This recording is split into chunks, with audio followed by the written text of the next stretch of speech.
So 2 weeks ago, I think it was 2 weeks ago, my mother was visiting, and I wanted to take my mother out to a movie. So on Tuesday nights, they have those $5 movies. So I planned, on spending the night going to a movie. Now, I rarely have a free evening, so I blocked that out, and I'm go to the village to take my mom to a movie, and they have the VIP section, which costs an extra $2. But, for my mother, she's worth it. So, I just wanted to make it a nice night, and it's so posh there. And unfortunately, went to the movie Kingsman. And, it's supposed to be, I guess, like this farcical James Bond movie, what's playing. And I have to say, I was disgusted at it. Absolutely disgusted. Because they make a joke out of just wanton murder and violence and drug use and everything I dislike. And I'm getting really annoyed because I dislike this. I mean, I love action movies and I love comedies, but this was just grotesque. And the worst part is I'm getting annoyed because everybody else in our section is laughing at what I consider disgusting. And then there's a part where the evil character, she makes somebody prove his loyalty by killing his best friend by putting him in a meat grinder. And making hamburger to eat. And at this point, I'm really disgusted, and people are laughing. So I turned to my mother and I said, "Do you want to walk out?" And she says, "Yeah, I want to walk out." So we walk out, and this is just an aside. My mother cracks me up. She's so much different. But she wanted, before we left, to find this usher she really liked. She liked the girl that was this usher. And I just got to give her a hug. And I thought, oh, that's so cute. And I'm sure this teenager's like, I don't know why this 80-year-old woman's giving me a hug, but she just liked her. So my only point is, when we were driving away, my mother and I were like, why would anybody find that funny? Like, what is wrong that you find, wanton murder and all this stuff that's so disgusting? It's not funny. It's not even a good action film. It's just disgusting. And they're enjoying it. And for me, I just don't get it. And this is my opinion. It's a little negative. But if this is what a society enjoys, the trajectory of it is not really surprising that later in the week, we had the Las Vegas shooting with this multimillionaire who lives in the wealthiest country in the world and is of the 99% wealthiest wealthiest than any other people. He finds his pleasure in wanton violence. I just think it's an easy trajectory. And the opposite of that is some of the heroes in that shooting who I admire, who refused to leave the victims, cared for people, didn't abandon them. That is noble. And now, I just use that as the background because in this odd way, it does remind me of today's parables. And today in the readings, you have really one parable told in the Old Testament, and Jesus repeats it with a twist. But the point of it is that the point of the parable is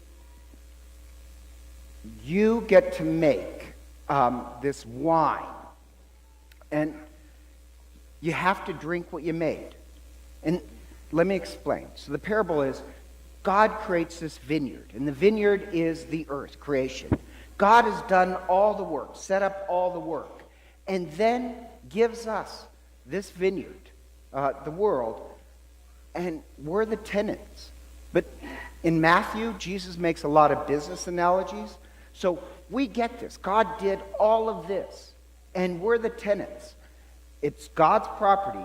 We just rent it for a few years. Everything is rented. All life is rented. And how you pay your rent, if you're not a squatter, is you have to produce good fruit. That's what God asks.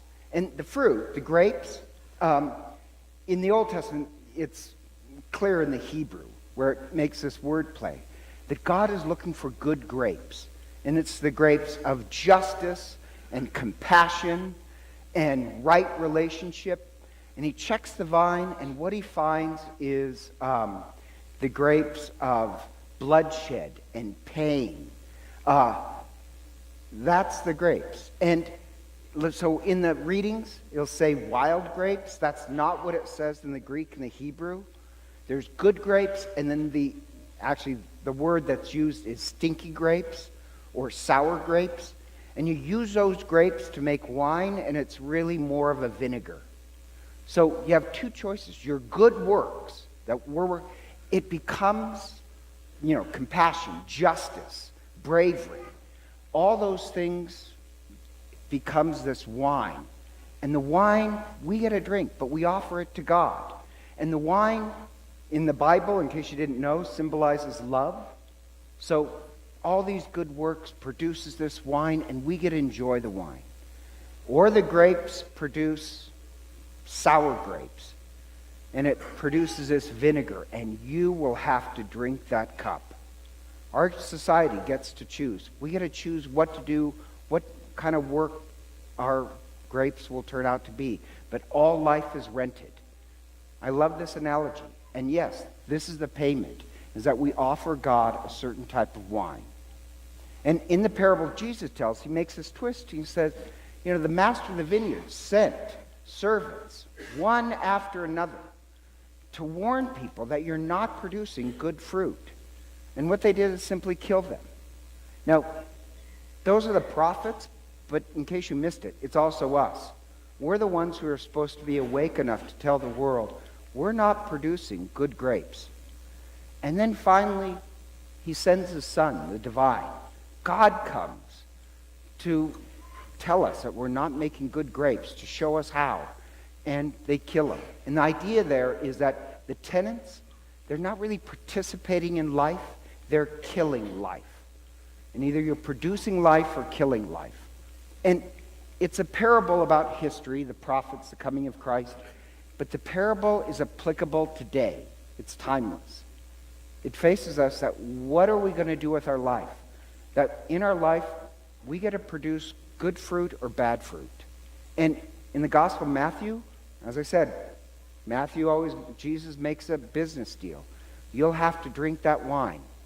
And I mention that because there's also I like that analogy. Just speaking of wedding, you guys went to a wedding. I did this wedding this year where the couple, they grew and made their own wine for the wedding. So what was served at the reception was the wine they made. The wine that we consecrated at Mass was made from their wedding.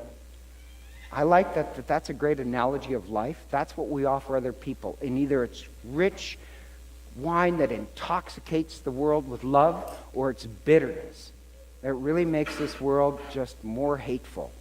You get to choose. And at the Last Judgment, I kind of like this. As you move more towards harvest, the readings deal more with the Last Judgment. The Last Judgment is this. Whatever wine you produce, you will have to drink. And this week, we also had the death of one of our parishioners, Betty Sadler. Great woman. She was 90, was she 97, 95? No, she's young. And the day before I anointed her with last rites, the little group from the church came, and she's very weak and sick, and literally hours before she died, the day before she died, she's still cracking jokes, still thankful for life. And Betty, here's the amazing part. Betty, if you look at her life, she had a hard life. She lost her mother when she was very young. She had a hard life of work. She had a great marriage. She loved her husband, but lost him. Then lost 2 children, one to a drunken driver. And there is no pain greater than the loss of a child. And she didn't become bitter. She actually doubled down.